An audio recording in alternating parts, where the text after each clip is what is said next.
ओम शांति। 25 जनवरी 2022। बाबा के महावाक्य। मीठे बच्चे, यह तुम्हारी वानप्रस्थ अवस्था है, इसलिए एक बाप को याद करना है, निर्वाण धाम में चलने की तैयारी करनी है। प्रश्न: बाप के पास किस बात का भेद नहीं है? उत्तर: गरीब व साहूकार का। हर एक को पुरुषार्थ से अपना ऊंच पद पाने का अधिकार है। आगे चल सबको अपने पद का साक्षात्कार होगा।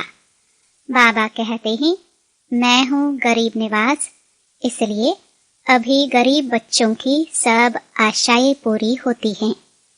यह अंतिम समय है, किसकी दबी रहेगी धूल में। जो बाप को इंश्योर करते हैं उनका सफल होता है। गीत। आखिर वह दिन आया आज। मेरे मीठे मीठे भाई और बहनों, बाबा के इस अनमोल खजाना यानी ज्ञान रूपी मुरली को जन जन तक पहुंचाना हम सब की कर्तव्य नहीं बल्कि धर्म है। मैं तो अपना धर्म निभा रही हूँ, अब आपकी बारी। आप भी अपनी व्हाट्सएप और फेसबुक और दूसरे सोशल मीडिया के ग्रुप में शेयर कीजिए। क्या पता आपके इस नेक काम की वजह से किसी की ज़िंदगी जीने की एक नई राह मिल जाए। और हाँ, आप भी इस YouTube चैनल को सब्सक्राइब कर लीजिएगा ताकि आपको भी रोजाना बाबा की मुरली को सर्च करना ना पड़े। शिव बाबा की अमृत वर्षा हम सब पर ऐसे ही बरसते रहे। अब सुनते हैं आज की मुरली। अनादि चलती आती हैं, परंतु अनादि का भी अर्थ नहीं समझते। यह ड्रामा का चक्र अनादि काल से फिरता रहता है, उनका आदि अंत नहीं है। मनुष्य तो गपोड़े लगाते रहते हैं, कभी कहते इतने वर्ष हुए, कभी कहते इतने वर्ष। बाप आकर सब सिद्ध कर बताते हैं। शास्त्र आदि पढ़ने से कोई बाप की प्राप्ति तो नहीं होगी। बाप की प्राप्ति तो सेकंड में होती है, सेकंड में जीवन मुक्ति। यह भी किसको पता नहीं कि बाप कब आते हैं। कल्प की आयु लंबी कर दी है। अब बाप तो जानते हैं और बच्चे भी सब कुछ जानते हैं, परंतु वंडर यह है जो 10-20 वर्ष में भी कोई को पूरा निश्चय नहीं होता है। निश्चय होने के बाद फिर तो कभी कह ना सके कि यह हमारा बाप नहीं है भी बहुत सहज। तुमको तो बच्चा बनने में भी बहुत टाइम लगा है, 10-20 वर्ष में भी पूरा निश्चय नहीं हुआ है। अब तुम किसको परिचय देते हो? तो सेकंड में निश्चय हो जाता है। जनक की बात भी पिछाड़ी की है, क्योंकि दिन प्रतिदिन बहुत सहज होता जाता है। ऐसी अच्छी अच्छी पॉइंट्स निकलती हैं जो झट किसको निश्चय हो जाए। बाप कहते हैं, बच्चे अशरीरी भव। यह जो अनेक देह के धर्म हैं उनको छोड़ो। असल तो एक धर्म था ना, एक से ही वृद्धि होगी ना। यह है ही वैरायटी मनुष्य सृष्टि झाड़। मनुष्यों की बात है, वैरायटी धर्मों के झाड़ को भी जानना पड़े। धर्मों की कॉन्फ्रेंस होती है, परंतु उन्हों को पता ही नहीं कि पहले पहले पूज्य धर्म कौन सा है। बुद्धि में आना चाहिए। भारत प्राचीन धर्म वाला है तो जरूर प्राचीन धर्म परमपिता परमात्मा ने ही रचा होगा। भारत में गाया भी जाता है शिव जयंती, मंदिर भी है ढेरों के ढेर। तो सबसे बड़े से बड़ा मंदिर बाप का है, निर्वाण धाम, जहाँ हम आत्माएं भी बाप के साथ रहती हैं। मंदिर रहने का स्थान होता है ना। तो यह महातत्व कितना बड़ा मंदिर है। तुम्हारी बुद्धि में आना चाहिए कि ब्रह्म तत्व जो सबसे ऊंचे ते ऊंचा मंदिर है, हम सब वहाँ के रहने वाले हैं। वहाँ सूर्य चांद नहीं होते, क्योंकि रात दिन नहीं होता। असल हमारा रूहानी मंदिर वह निर्वाण धाम है, वही शिवालय है जहाँ हम शिव बाबा के साथ रहते हैं। शिव बाबा कहते हैं, मैं उस शिवालय का रहने वाला हूँ। वह है बेहद का शिवालय। तुम शिव के बच्चे भी वहाँ रहते हो। वह है इनकॉर्पोरियल शिवालय। फिर कॉर्पोरियल में आते हैं तो यहाँ रहने का स्थान बनेगा। अभी शिव बाबा यहाँ है, इस शरीर में बैठा हुआ है। यह है चैतन्य शिवालय, जिससे तुम बातचीत कर सकते हो। वह निर्वाण धाम भी शिव बाबा का शिवालय है, जहाँ हम आत्माएं रहती हैं। वह घर सबको याद पड़ता है। वहाँ से हम आते हैं पाठ बजाने। सतो रजो तमो में, उसमें हर एक को आना ही है। यह बात दुनिया में किसकी बुद्धि में नहीं है। जो भी आत्माएं हैं, उन सबको अपना अपना अनादि पाठ मिला हुआ है, जिसकी ना आदि है ना अंत है।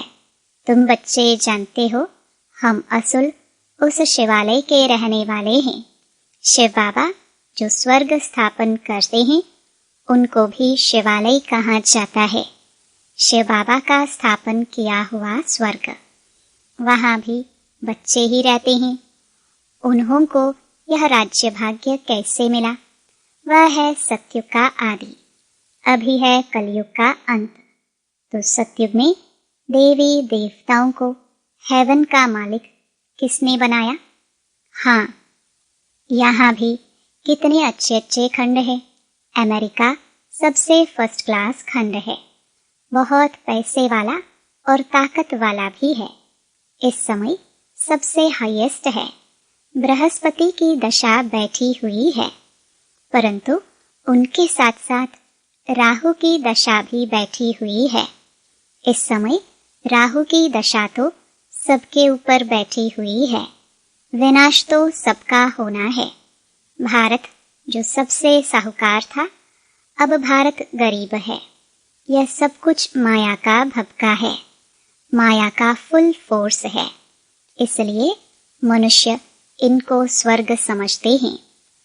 अमेरिका में देखो क्या लगा पड़ा है, मनुष्य आकर्षित हो जाते हैं। बॉम्बे भी देखो कितना फैशनेबल हो गया है। आगे थोड़े ही ऐसा था। माया का पूरा पंप है। कितने 8-10 मंजिल के महल बनाते हैं। स्वर्ग में थोड़े ही इतनी मंजिलें होती हैं। वहाँ डबल स्टोरी भी नहीं होती।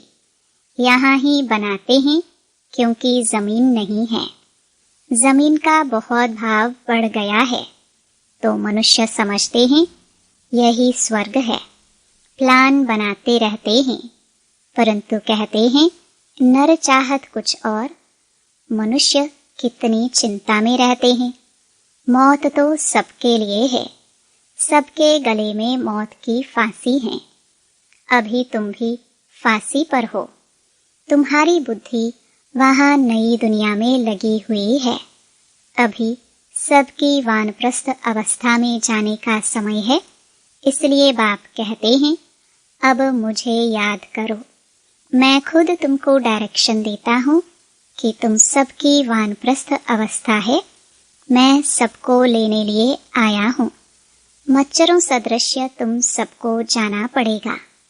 84 जन्मों का चक्र पूरा हुआ। अब मुझे जीते जी याद करो। हम जीते जी स्वर्ग में जाने के लिए तैयार बैठे हैं, और कोई भी स्वर्ग में जाने के लिए तैयारी नहीं करते। अगर स्वर्ग जाने की खुशी हो तो फिर बीमारी में दवाई आदि भी न करे।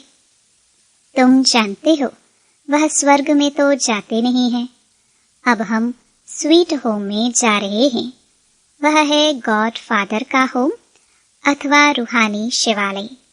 फिर सतयुग को जिस्मानी शिवालय कहा जाता है। उस स्वर्ग में जाने के लिए हम पुरुषार्थ कर रहे हैं। बाबा ने समझाया है, ब्रह्मा का दिन और ब्रह्मा की रात मशहूर है। जब रात पूरी होती है तो मैं आता हूँ। लक्ष्मी नारायण का दिन और रात नहीं कहेंगे। भल है वही, परंतु ब्रह्मा को दिन और रात का ज्ञान है। वहाँ लक्ष्मी नारायण को यह ज्ञान नहीं, इसलिए ब्रह्मा और ब्राह्मण ब्राह्मणियां समझते हैं कि शिव की रात्रि कब होती है। दुनिया तो इन बातों को नहीं जानती। शिव है निराकार, वह कैसे आए यह भी पूछना पड़े ना। शिव जयंती पर तुम बहुत सर्विस कर सकते हो।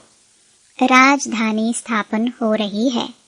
अभी बहुत छोटा झाड़ है और इस झाड़ को तूफान आते हैं और झाड़ों को इतने तूफान नहीं आते। उसमें तो एक के पिछाड़ी और सब आते जाते हैं। यहाँ तुम्हारा नया जन्म है। माया के तूफान भी सामने खड़े हैं और किसको तूफान का सामना नहीं करना पड़ता। यहाँ धर्म की स्थापना में माया के तूफान आते हैं। बहुत ऊंची मंजिल है। विश्व का बादशाह बनना कोई नई बात नहीं है। अनेक बार तुमने इस तूफानों से पार होकर अपना राज्य भाग्य लिया है। जो जिस रीति पुरुषार्थ करता है उनका साक्षात्कार होता जाता है। जितना आगे चलेंगे तुमको साक्षात्कार होगा कि यह कौन सा पद पाएंगे। मालूम तो पड़ता है ना कि यह कैसा पुरुषार्थ करता है। गरीब अथवा साहूकार की बात नहीं है। गीत भी सुना कि आखिर वह दिन आया, गरीब निवाज बाबा आया। बाबा कहते हैं मुझे कोई साहूकारों को धन नहीं देना है। वह तो है ही साहूकार। उन्हों के लिए तो स्वर्ग यहाँ है। करोड़पति हैं। आगे करोड़पति कोई मुश्किल होता था। अभी तो करोड़ मनुष्यों के दीवारों में छिपे पड़े हैं, परंतु यह किसके काम आने नहीं है। पेट कोई ज्यादा नहीं खाता है। ठगी से पैसे इकट्ठे करने वालों को नींद नहीं आती होगी। पता नहीं कहाँ गवर्नमेंट छापा ना मारे। बाप कहते हैं याद रखना यह अंतिम समय है। अब किसकी दबी रहेगी धूल में। सफली होगी साई जो खर्चे नाम धनी के। धनी तो अब स्वर्ग का मालिक बनाते हैं। अब तुम बाप के पास अपने को इंश्योर करो। मौत तो सामने खड़ा है। सब आशाएं तुम्हारी अब पूरी होती है। बाप गरीबों को उठाते हैं। साहूकार का 1000, गरीब का 1 रुपया एक समान। अक्सर करके गरीब ही आते हैं। किसका 100 पगार, किसका 150। दुनिया में मनुष्यों के पास तो करोड़ हैं। उन्हों के लिए यह स्वर्ग है। वह कभी नहीं आएंगे, न बाबा को दरकार है। बाबा कहेंगे तुम भल अपना मकान आदि बनाओ, सेंटर खोलो, हम पैसा क्या करेंगे। सन्यासी लोग तो बहुत फ्लैट आदि बनाते हैं। उनके पास बहुत मिल्कियत रहती है। यह रथ भी अनुभवी है। अब मैं आया हूँ गरीबों को साहूकार बनाने, तो अब हिम्मत करो। करोड़पति जो हैं उनके पैसे कोई काम में आने वाले नहीं हैं। यहाँ पैसे आदि की कोई बात नहीं। बाप सिर्फ कहते हैं मन मना भव, खर्चे की बात नहीं।